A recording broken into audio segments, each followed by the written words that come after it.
Hey, what up, everyone? I'm Sinnycool, and this is Gems of War. And today I have three teams for you for the Labyrinth faction event. I got a high-level team, a mid-level team, and a low-level team. The restriction was red and green.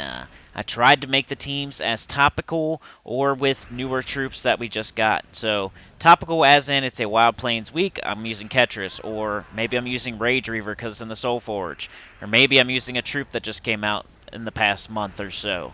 Try to make it topical or newer troops that we have. So, all right, so here is the first team. This is the high-level team. We got Mountain Crusher, Ketras, and Leprechaun. So the hook to this team is Ketras the Bull. Ketras the Bull is available right now with event keys in the event key drop table. It's your consolation prize if you're going for Lord of Slaughter. So a lot of y'all out there, if you're going for Lord of Slaughter right now, you're probably getting Ketras or another Ketras. You know what I'm saying? So this team would be for you. So Mountain Crusher only there until it gets harder, and then you would put a Yasmin's Pride there.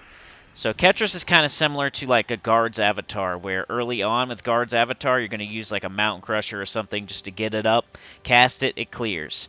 Later on, you're going to need a Shield of Erskaya to boost its armor, so its boost ratio goes up and it can hit harder and clear. So same thing with Ketras. Ketras uses like an explodey weapon at first, and then later on it'll use Yasmin's Pride to do, to help its boost ratio so it can hit harder. So I don't know if you're going to need Yasmin's Pride if you're just going for all rewards, but if you're going like deeper, you're going to need it. And it's really its weapon. Like Ketras's weapon is Yasmin's Pride. But it's also good with ragereaver, it's also good with Mountain Crusher, and Leprechaun's always good. When you have a green or purple color restriction, Leprechaun's always good. So I went Mountain Crusher, Ketras, Leprechaun, Rat Banner, and Shaman class for the high level team. Other teams you could use with red and green, you could go with like Fomag, so Phoenicia Magma Dragon. You could go with Double Tesla with the Holy Saint Astra. You could go with a Zul'Goth team. You could go with the Undefeated Flaming Oni team, so the Fundingus, King Gobtruffle, Gobsticker, and Flaming Oni. There's a lot of teams you could do with red and green. Here is the mid-level team, the mid-range team. This one is topical or recent because of Secra. Secra is a kind of new troop we got pretty recently, right? In the last like 2 or 3 months. So here's her team in full action with its whole butt out. So we got Secra, Book of Brambles, and King Averlorn. So every single thing on our team is an elf. That will help her gem spawn. You need every single thing on your team to be an elf. Like, I don't want to see some other weird troop in 4th slot that's not an elf.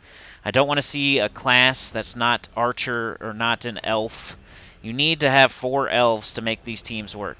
With Chalcedony, you need 4 constructs. With Secra, you need 4 elves.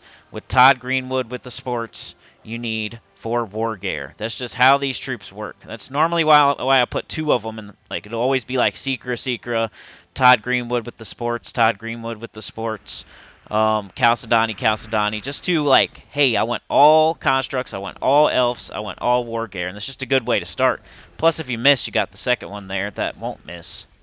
So I went with Secra, Book of Brambles, and King Averlorn. It's the mid-range team just because of King Averlorn. He's a legendary.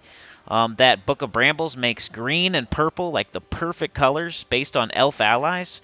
Our whole team is elf allies, so it's going to make a ton of green and purple. And Secra, guess what? Uses green and purple. So just loop the crap out of that Secra over and over and over. Archer class, Banner of Blood, and use some Nisha metals, and you'll be good to go. You'll loop infinitely. You can also do Todd Greenwood with the sports and on that one too, because he's he's able to be used in this event too. He's green, so Todd Greenwood with the sports can also be used. Here is the final team, and this one is also topical because of ragereaver. Ragereaver's in the soulforge right now. I hear people talking down on ragereaver. You need to go try this thing. It makes so much red, it's crazy. Like, it almost always gets an extra turn for me. Maybe 95% of the time. As long as you're using it correctly on a full team of Taurus, and most damage-dealing Taurus use red. Just go look at them. They all use red.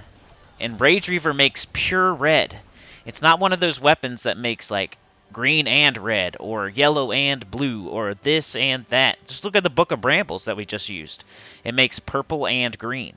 This thing makes just red, so it's going to make way more of it, and it's going to get extra turns way more often. So ragereaver is great, and ragereaver does splash damage too. So you got 3 ferocities and ragereaver. You need your ferocity to be fully traded. You need it to be fully ascended and everything, and you need 3 of them. But it's just a common troop you get from guild chests, so you should have it. It's a common. This is the low-level team.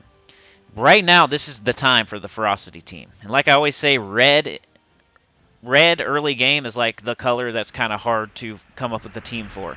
So now you got it. Ragereaver's in the soulforge right now for 300 diamonds. Now you have the red team. You're good to go. Everything else is covered with Chalcedony, Secra, Rowan, Gobtruffle, Todd Greenwood. You got every other color covered. Now you got red covered with ragereaver. So triple ferocity ragereaver shaman class, meteor banner, go, go, go. Like, share, subscribe, so you're joining. Helps a lot. Tell your good about channel down below, and I'll see y'all next time. Peace.